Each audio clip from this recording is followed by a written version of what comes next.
पोराचं काय झालं म्हणून. पण नाव काय ठेवलं? नाव गाव काय ठेवलं नाही.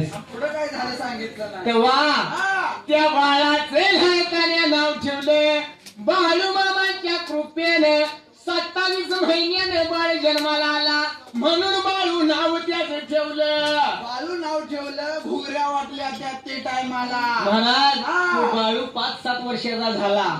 विठू पुजाऱ्याचा पोरगा तो बाळू पुजारी 5-7 वर्षाचा झाल्यावर काय केलंय, त्या इटू पुजाऱ्याने नेऊन बाळूमामाच्या मेंढरात नेऊन सोडलं. आता खरी सांगतो तुम्हाला कथा. बाळूमामाच्या मेंढरात नेऊन सोडलं पण 2 वर्ष मागे आणलं नाही त्याला. अजिबात 2 वर्ष मागे नाही आणलं. आता आईचं आतडं असते, बापाचं आतडं म्हणजे रेड्याचं कातडं आहे का नाही. तेव्हा आई म्हणली पोराला निदान बघून तरी येऊया आणि येत असली तर आपल्या संग घेऊन बी येऊ म्हणली. म्हणून विचार केलाय मनाला माझ्या माताने त्याच ठिकाणीला इटू पुजारी पिता यात्री जायला. चाललं त्याची टायमाला. बघायला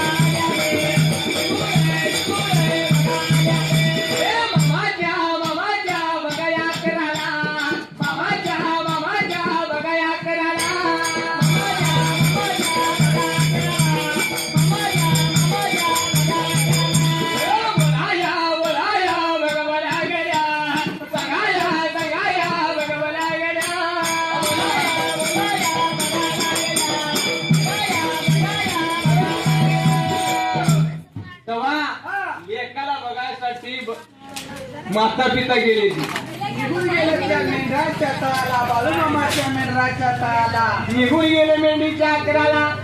आणि बाळूमामाचं जसं दर्शन घेतलं कोणी पाय धरलं. दर्शन घेतलं होतं त्या बाळूमामाचं त्या टायमाला. आणि बाळूमामाने जरा गमतीदार होय होय विचारायला अरे तू कसं काय येणं केलंय. कसं काय लय दिवसाने येणं केलं नाही का. काय मामा सांगायचं म्हटला आमचं पोर 2 वर्ष झालं नाही हाय नाही का तुमच्या शेवला. तेव्हा बघावंच वाटतंय. घरला आलं तर जरा घेऊन जातो म्हणला. म्हणून आलो त्याची वेळेला. नेतोयस काय म्हणला. घरला नेतोय तुम्ही. अरे 27 महिने कुठं होता त्यो आणि त्याला काढायला मला काय कष्ट पडलं. त्या भगवंताला वरल्या माहित नाही मला माहित. आता तुझा पोरगा म्हणून घ्यायला आला होय रे. अरे त्याला बाहेर काढायसाठी सुदर्शन चक्र सुद्धा अडवं लावावं लागलं. भगवंतानं सांगितलं. आता 2 वर्ष घ्यायला आला घरवाड्याला. तेव्हा इटू पुजारी पाया पडायला लागला मामाच्या. जेव्हा चुकलो गुन्हा माफ करा. तुमची इच्छा असली तर लावून द्या नाही तर लावून देऊ का.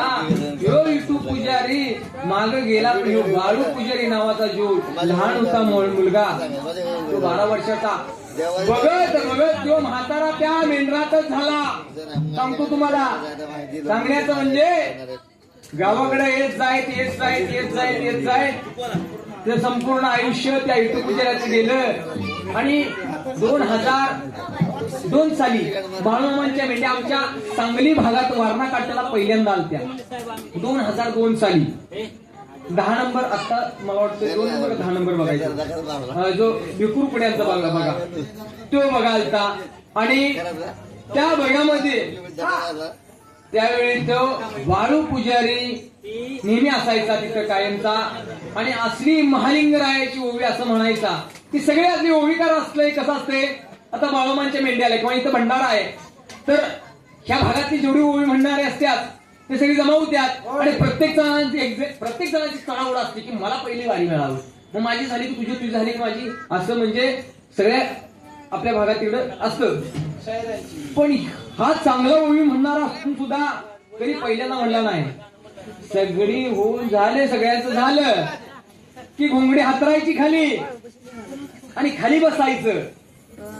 आणि खाली बसून ओवी म्हणायची. अक्षरंश मगाशी जसं मी बापाची कवण लावली त्यावेळी आईची कवण लावली त्यावेळी ज्या माऊल्या रडत होत्या महत्व कळतं माणसाला, तसं साक्षात पुढं आपल्या ती कथा अशी आपणच आहे तिथं आपल्या समोर घडत्या असं ते सांगत होतं. मला कसं माहित, तर मी त्यावेळी 16 वर्षाचा होतो, 10वीला होतो आणि शाळा जवळच असल्या कारणानं तिथं मी रात्र झोपायला जायचं, कपडे बदला आंघोळ करायला पुरते तिथं जायचं, रातभर तिथं डिम घालायचा. मी पहिला शाहीर नव्हतो, मी डिम घालायचो. तर त्या म्हाताऱ्या मामाच्या, त्या बाळूमामाच्या ओळीवरती डिम घालायचो मी. समजा 12-1 वाजता सगळ्यांचं झालं, बाऱ्या संपल्या आणि हा जर बसला हा म्हातारा जर ओवीला, तर सकाळी उजाडल्याशिवाय बंद करीत नव्हता. आरती झाल्यानंतर ओवी बंद करायची. असा एक आठवडाभर चालला होता. मी आठवडाभर ती ओवी ऐकली, संपूर्ण महालिंग रायाची ओवी ऐकली आणि बसून काटा उतरून देत नव्हता. त्या ओवीचा काटा किंवा डिंबाड्याचा काटा उतरून देत नव्हता. आणि आपल्यात पण त्यावेळी काटा होता बऱ्यापैकी, तरणच असल्यामुळे डिलच पडायला. आता बी आहे, अजून बी काही सुट्टी देत नाही. सांगण्याचा उद्देश एवढाच, का काटा पाहिजे. ज्या कलेची आपल्याला आवड आहे ना, चांगला मार्ग आहे तो, काय वाईट नाही, चांगला आहे मार्ग येऊ. भक्ती करणं आणि भगवंतानं दिलेलं हे देणं आहे का नाही, कुणाला पण मिळत नाही देणं, कुणाला पण सहजाशी देणं मिळत नाही. भगवंत यासाठी लय घालवलंय मी पण. वयाच्या 6व्या-7व्या वर्षापासून ह्यातच आहे. ढोल आवरत नव्हता काढणीचा, पोरपाट वया ढोलावून पलीकडे, तेव्हापासून ह्यात. तर भगवंतानं कला दिली आहे. मानव जन्म आपल्याला कसा मिळालाय सांगतो, ऐकून घ्या. आता एक विषय राहिला. मरेपर्यंत त्या बाळू पुजाऱ्याच्या तोंडातलं दुधाचं दात पडलं नव्हतं. आपलं दात पडते दुधाचं, ते पडलं नव्हतं त्याचं. मरेपर्यंत दुधाचं दातच नाही पडलं त्याचं. म्हणजे भगवंताचा एक अवतार म्हणा किंवा काहीतरी विलक्षण होती काहीतरी, हा आहे की नाही. जसं भगवंतानं प्रत्येकाला काहीतरी इथं पाठवण्याचं काहीतरी कारण असते बघा. प्रत्येकाच्या जन्मापाठीमागचं काहीतरी कारण असते, असतंय की नाही. प्रत्येकाला भगवंतानं पोट भरण्याची कला दिलेली आहे. पण आपलं ते कर्तव्य बजावायचं आपलं काम असते. आपण जर इथं बसलो आणि दे हरी पलगावरी देणार नाही हरी, बरोबर आहे की नाही. हा आपल्याला म्हणून सांगतो तुम्हाला मानव जन्म कसा आणि मानवाच्या जन्माचा अर्थ आहे की नाही. अहो सांगून गेले संत जगाला एकच हा ईश्वर, अहो तुमचं आणि आमचं शरीर आहे एकच हे नश्वर. माणसाचा जन्म काय आहे, नश्वर आहे. नाशिवंत देह जाणार सकळ, आयुष्य खातो काळ सावधान. नाशिवंत आहे, मुठभर माती होत्या. इकडे असेल की मुंबईत ती अड्डा लोटक्यात न देते. आपल्या 9 मन बिन काही लागत नाही इकडे. काय ढक्कल की लगेच जाऊन दे गंगेत सोडा, का तिकडे झाडालाच घाला. आता गंगेत जायला कोणाला सोड आहे की नाही. हा अहो सांगून गेले संत जगाला एकच हा ईश्वर, तुमचं न्यामचं शरीर आहे एकच हे नश्वर. देह मोल माती मुठभर दादा कळलं तर, हे विश्वच आपले घर दादा कळलं तर.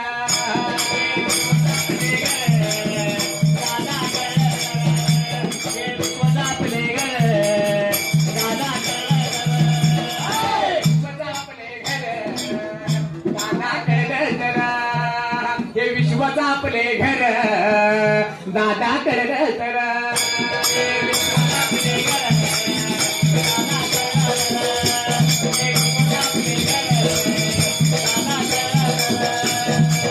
हे विश्वच आपले घर का म्हणतोय, आम्ही भंडाऱ्याच्या निमित्ताने इथं आलोया. पण जोपर्यंत आम्ही इथं आहे तोपर्यंत हे सगळे शिवाजीनगर आपलंच आहे. आपल्या काही नावावर नाही पण आपलंच आहे. आम्ही ज्यावेळी इथनं जाईल तेव्हा आमच्या माघारी तुमचंच आहे. कळलं काय. हा नाही ना, काही तुलाही वाईट अवस्था आहे. पाणी बी देत नाही सवय हो तर लय अनुभव. आणि मला कसं आहे म्हणजे एखाद्याची चौकस बुद्धी असते तसं माझं काम आहे. मी बसलो तर शांत बसायचं. आपल्याला ऑब्झर्वेशन असं करायचं, आपण शांत बसायचं, पुढच्या माणसाला बोलूनच द्यायचं. काय एखाद्या शिवी दिले तर गपच खायचं, तर त्या शिवी मागचा अर्थ काढल्याशिवाय ढिलच पडायचं नाही आपण. हा आहे का नाही, अर्थ काढायचा. कुठे जाऊ दे. आता तुमचं चालू झालं का तिकडे त्याच्या बायला गावची जत्रा आणि कारभारी जत्रा अशी पद्धत झाली तुमची. मी सांगतोय का, कारण आपण कमावलेली काय आहे संपत्ती, पैसा, अडका, आपण कमवलेला पैसा आपल्या माघारी आपली पोरं राखत्यात, वाढवत्यात का इकून खात्यात आपल्याला माहिती नाही. हा तोडे जो कमाया दूसरा ही खाएगा, तोड़े जो कमाया दूसरा ही खाएगा,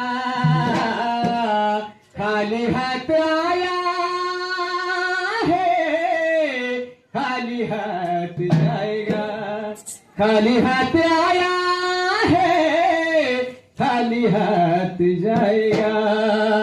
मग काय म्हणतोय, पैसा असल्यावर गर्व करू नये, कारण अहो जोवर असता जवळ पैसा तोवर म्हणते नाना काका, अहो जोवर असता जवळ पैसा तोवर म्हणते नाना काका,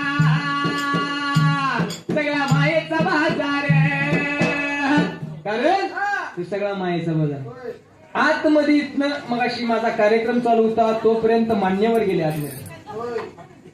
कोणी पदाने मोठे आहेत, कोणी पैशाने मोठे आहेत, कोणी कर्तृत्वाने मोठे आहेत, आहे की नाही. आतमध्ये सगळ्यांना घालवलं का, सगळ्यांनी जाऊ शकत नाही आतमध्ये.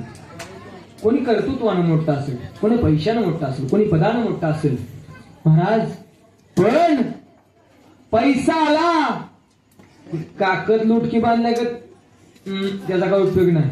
आज पैसा आहे तर उद्या कवा काढून घेत देव सांगता येत नाही, किती बी मोठा असू दे. बहुतांना 4 डॉक्टर बसविलं तरी मी यम सोडित नाही बघा. आणि पाक जाऊन एखादा चांगला धडा गेला तरी त्याला काय होत नाही, पाक गाडीचा चोका चोरा होईल तर त्याला काय तरी जगणार. हा होय, कारण असं आहे त्याला कर्म चांगला असावं लागतं, होय काय, कर्म चांगला असावं लागतं. अहो जो वयसता जवळ पैसा तो वर म्हणते नाना काका, सगळा मायेचा बाजार नाही वर कामाला येणार, पोपट उडून जाणार बिगरार कमर राहणार, पोपट उडून जाणार बिगरार कमर राहणार,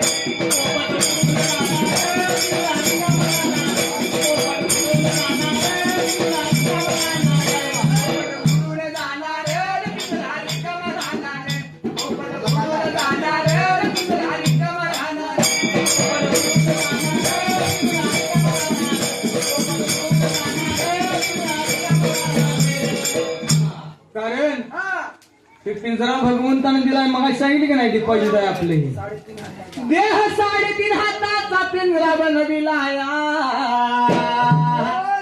आतमध्ये आत्मा रागुबाई सविला, रागू मोठा आहे हो ज्ञानी, बोल बोलतो मंजूळवाणी. काय बोलते राव, बोलायचं कामच नाही. हा हा नुसतं तिकडं पाहिजे चौकात डेलच पडत नाही. नांगापुरती लावली असेल तर काय सगळं इंद्रदेव खाली उतरते, सगळी दरबारच खाली उतरते. क्याव करेगा क्याव करेगा कुछ नाही करेगा तू. तुझा कार्यक्रम टप्प्यात आल्यावर लेंगे आहे की नाही. हा तू लाख हिफाजत कर दे, तू लाख करे रखवारी, तू लाख हिफाजत कर ले, तू लाख करे रखवाली. अरे उड़ जाएगा एक दिन पंछी रहेगा पिंजरा खाली, उड़ जाएगा एक दिन पंछी रहेगा पिंजरा खाली.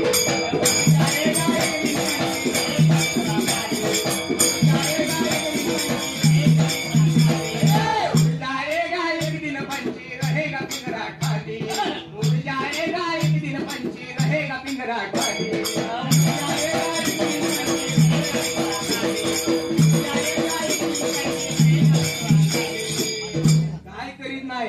नुसतं म्हणायचं मी 4 एकर घेतलं आणि नाक्यावर माझा बंगला आहे. होय फकाड्या आईला त्या नाक्याल्या बंगल्यातली एक ईट सुद्धा ह्याला वर न्यायला येत नाही. होय मग काय करायचं? हा आम्ही वाळवे तालुक्यातला आहे आणि मतदारसंघ आमचा आहे. हो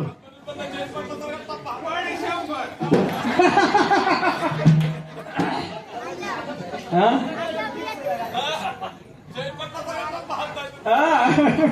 मतदारसंघ आमचा आहे म्हटल्यावर. हा? होय महाराज कितीही कमवा तुम्ही बघा महाराज काय माहितीये का तुम्ही संपत्ती कमावण्यापेक्षा आपल्या पिढीला पुढच्या लेकरांना आपली संपत्ती मानून त्यांना चांगलं जर तुम्ही वळण लावलं त्यांच्यावर संस्कार चांगले केले 100% तुम्हाला संपत्ती मिळवण्याची वेळ येणार नाही. अजिबात नाही. तुम्हाला संपत्ती मिळवण्याची वेळ तुमच्यावर येणार नाही. हा कारण महाराज सांगतो फार मोठे मोठे डॉक्टर सुद्धा आता डॉक्टर वडील असल्यावर पोरं डॉक्टर झाली पाहिजेत. महाराज डॉक्टर झाली की पोरगा डॉक्टर झाला पोरगी डॉक्टर झाली आणि बाहेर विदेशात गेले अमेरिकेत. महाराज हा आणि बापानं काय केलंय आता सगळं केलंय आपण. हा आपण डॉक्टर की केली पैसा मिळवला भरपूर आहे आपल्याजवळ. आता काय नाही मालकीन गेली महाराज पोरं गेली अमेरिकेला आणि मालकीन गेली वर स्वर्गाला. आता एकटंच राहिलं. करोडीची संपत्ती असणारी काय करायची? गरिबात दानच केली देऊन टाक. असू दे म्हटला काही गरज नाही आपल्याला द्यायची. आता म्हटलं काय करूया?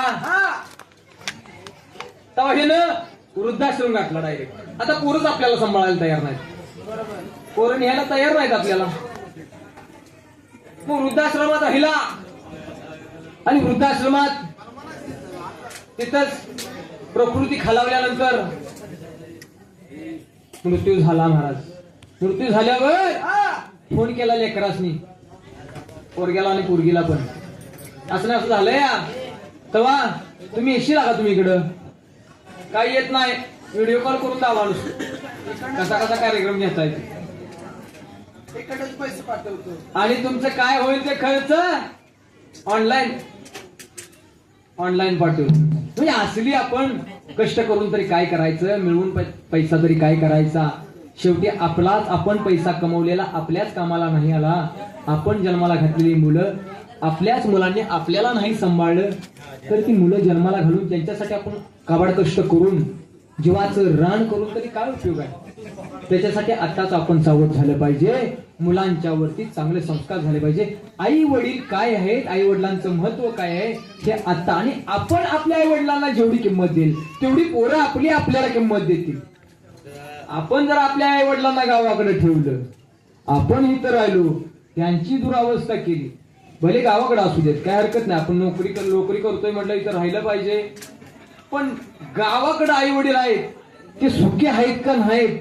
हा त्यांना काय कष्ट आहे का? ह्याची जर आपण जबाबदारी नाही घेतली तर आपल्या जन्माला अर्थ नाही. बरोबर आहे का? मानव जन्म कसा मिळालाय? अरे 184 योनी फिरून एकदाच येतो मानव जन्म. अहो 184 योनी फिरून एकदाच येतो मानव जन्म.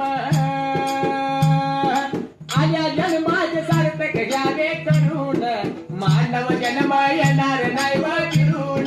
2 दिवसाची जवानी जाईल सरून मानव जन्म येणार नाही व फिरून.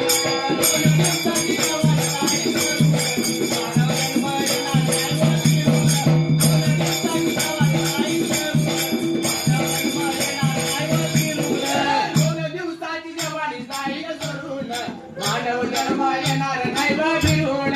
2 दिवसाची जवानी जाईल सरून मानव जन्म येणार नाही व फिरून. 2 दिवसाची जवानी जाईल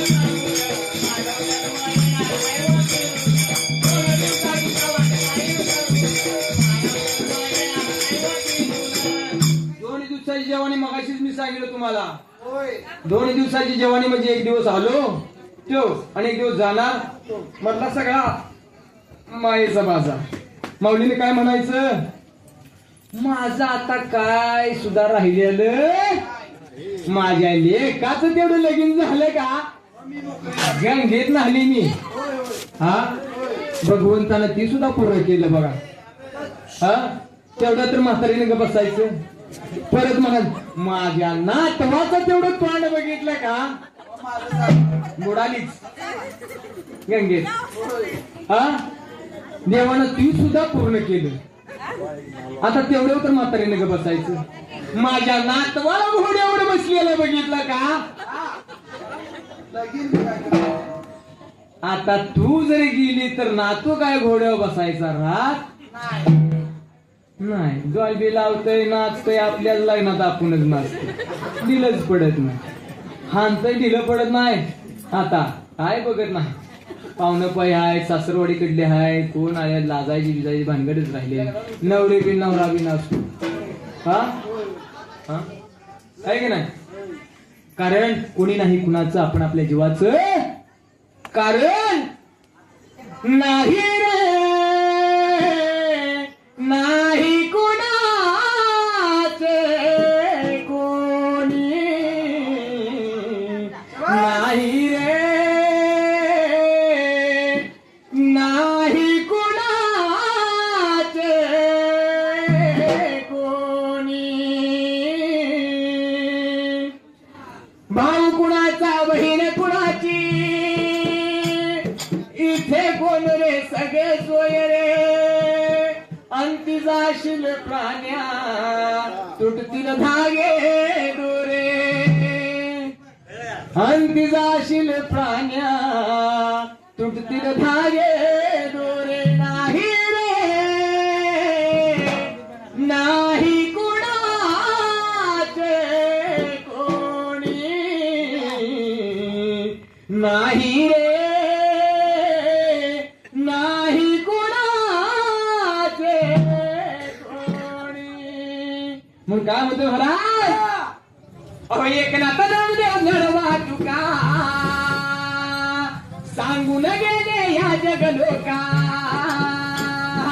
एक नाता नडवा तुका सांगून गेले या जगलोका अमर पद हे मिळवलं बाळू मामाने मानव जन्म येणार नाही व फिरून 2 दिवसांनी जवानी जाईल चलून मानव जन्म येणार नाही व 2 दिवसांनी जवानी जाईल चलून मानव जन्म येणार नाही व फिरून 2 दिवसांनी जवानी जाईल चलून मानव जन्म येणार नाही व फिरून 2 दिवसाची जवानी जाईल चलून मानव जन्म येणार नाही व फिरून 2 दिवसाची जवानी जाईल चलून मानव जन्म येणार नाही व फिरून 2 दिवसाची जवानी जाईल चलून मानव जन्म येणार नाही व फिरून 2 दिवसाची जवानी जाईल चलून मानव जन्म येणार नाही व फिरून आलं तसं वय जायचं इथं कुणाला जायचं आलं तसं वय जायचं इथं कुणाला जायचं आलं तसं वय जायचं इथं कुणाला जायचं आलं तसं वय जायचं इथं कुणाला जायचं ताना दादा तू आणलं ते काय आणलं ते काय जाताना घेऊन गाड्या जातील काय ताना दादा तू आणलं ते काय आणलं ते काय जाताना घेऊन गाड्या जातील काय ताना दादा तू आणलं ते काय आणलं ते काय जाताना घेऊन गाड्या जातील काय ताना दादा तू आणलं ते काय आणलं ते काय जाताना घेऊन गाड्या जातील काय वराने मांडलव शिवाजीचं या नगराला वरसाच्या नियमाला मामा यांचा या